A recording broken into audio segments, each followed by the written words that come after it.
KUGAN, CASSIUS, IFL TV, MTK Global, at Madison Square Garden for the press conference for Joshua and Miller. Woo! So, how are you? chilling, fucking hungry. Yeah, entertaining to say the least. Jarrell, what was going through your head when you... Yeah, I see entertainment, I see war. I see life and death, man. Yeah. You know what I mean, that's the thing about boxing is we do it for entertainment, but the mental aspect of what fighters go through, man, they're entertaining me. So, yeah, I say that, but I'm in a totally different state of mind right now. You know what I mean? But why did you push him? He was smiling. What's there to fucking smile about?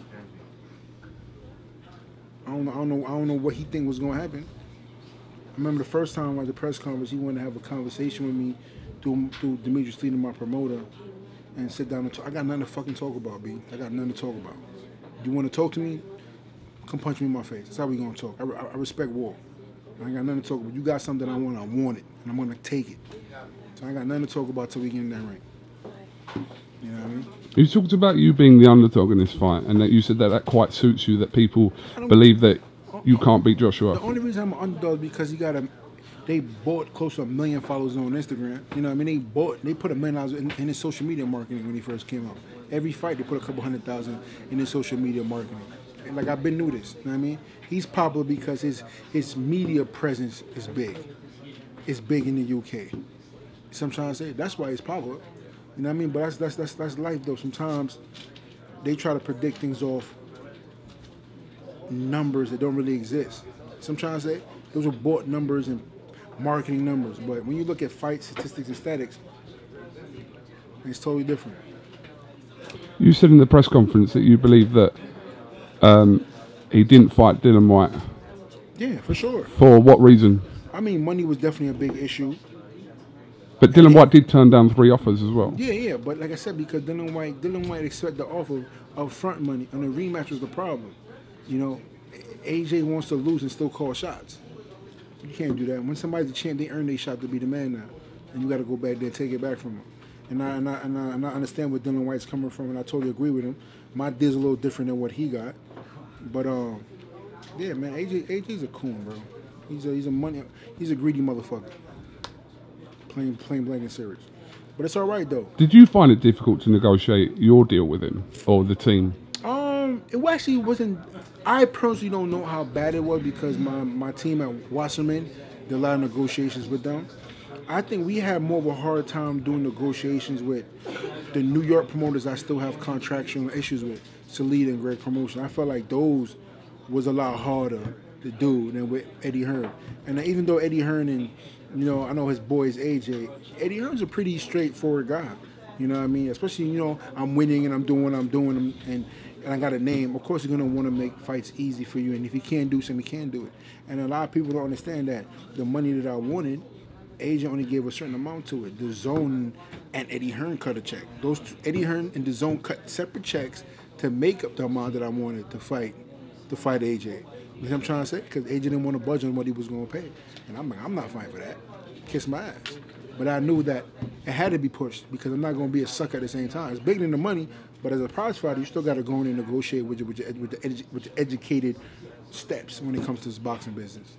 When people suggest that this was the fight all along, can you put people straight on that? No. It was nothing to fight along. When he came to Garden, when Canelo fought, he wasn't planning on coming here. He went to the UK and he was planning on fighting Dillian Whyte again.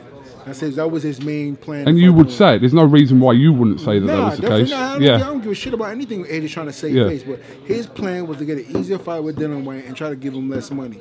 When he didn't want to budge on the money, and the Zone jumped up and said, we'll be the forefront and come up with the rest of the bread, you have no excuses now. And that was it. So the Zone called his bluff.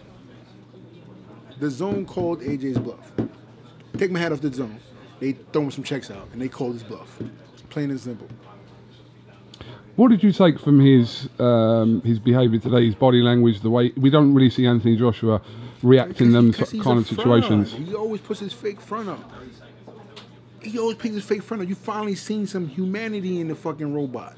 That's what you've seen today. You've seen a little bit of humanity in him. That's how he talks behind closed doors. about other fighters. They're fucking cunts. He called other fighters scallywags and piece of shit. That's how he talks about other fighters. I've heard conversations. I've heard from other people. That's how he talks. His security guard squirt water on a cameraman and a little kid today. Told him fuck off. His own security guard squirt water on a kid and told him fuck off and squirt water on him.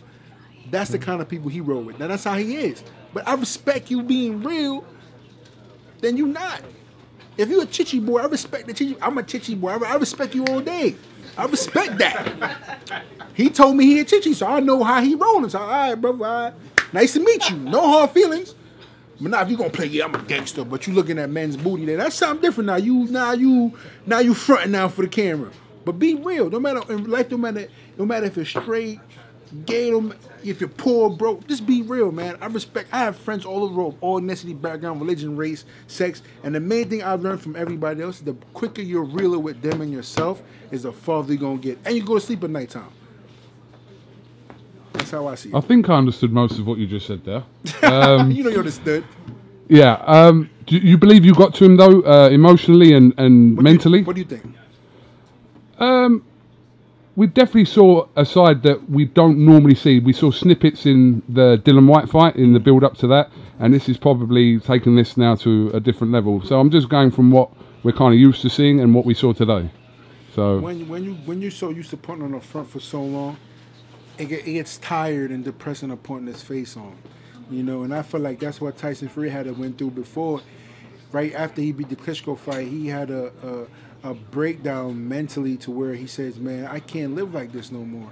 And, you know, he gained 300-something pounds, but he physically got over it and came back. And AJ is battling his own demons, you know what I mean? And, I mean, he's hiring psychiatrists and all kind of sports psychologists to help him get through shit, which is all great. I think it's dope, too. You know, I'm actually talking to somebody now just because I have anger issues, you know what I mean? And I feel like it's always great to talk stuff out because, you know, growing up as a man, as a black man in America, you're going to deal with a lot of shit, you know what I mean? And I've learned to just let stuff go. And, you know, boxing's always been my therapy, you know what I mean? And it's boiling up to where, man, I don't even want to watch anything nice. I don't want to watch no cartoons. I don't want pink and bright colors around me. I want everything to be death, kill, murder, because I'm going for his neck. I'm watching Scarface every day for the next motherfucking 90 days. I'm going to go straight 20 Montana on his ass. Final question, because we're getting kicked out of it. We're getting kicked out right now. All right, I'll walk with you. Yeah. What's your thoughts on Tyson Fury's ESPN deal that he announced yesterday? As much as Tyson Fury talks shit about me, we're boys, man. So I can't really talk shit about Tyson like that because it wouldn't be real. And as a fighter and what he's overcome, I commend him on that. You know what I mean? Because he didn't have an easy route either. You know what I mean? So I think it's dope. That shows fighters that there's really is big money out there, these networks, and fighters are the boss when you get to that position. And I think it's dope. I think it's amazing. I wish him nothing but luck. But the minute his lethargic, lurch-looking ass fight me, I'm going to knock the string noodles out his ass. Love you, Tyson. Thank you. Come on, everybody. Jarrell, what do you think of what you said about you. knocking you down 7 times?